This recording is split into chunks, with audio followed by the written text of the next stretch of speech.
મોટી સંખ્યામાં પાટીદારો ઉપસ્થિત થઈ રહ્યા છે અને સુરક્ષાને લઈને પણ તમામ બંદોબસ્ત કરવામાં આવ્યા છે। પાટીદાર સમાજના જે વોલેન્ટિયર્સ છે, જે સ્વયંસેવકો છે, તેમને ગઈકાલે પોલીસ વિભાગ દ્વારા સંકલન સાધી રાખવા માટે જણાવવામાં આવ્યું હતું। પછી તે જીએમડીસી ગ્રાઉન્ડની અંદર હોય કે જીએમડીસી ગ્રાઉન્ડની બહાર, જીએમડીસી ગ્રાઉન્ડની જો વ્યવસ્થાની વાત કરવામાં આવે તો પાટીદાર સમાજ દ્વારા માઇક્રો પ્લાનિંગ કરવામાં આવ્યું છે। અલગ અલગ સમિતિઓ બનાવવામાં આવી છે।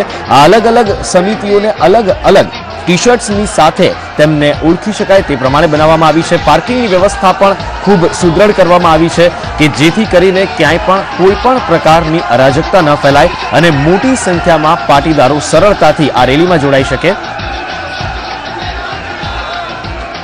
અને હેલ્મેટ સર્કલ ઉપર હાલ ઉપસ્થિત છે અમારા સંવાદદાતા અર્પણ કાયદાવાલા। અર્પણ, શું છે ગ્રાઉન્ડ રિપોર્ટ હેલ્મેટ સર્કલથી?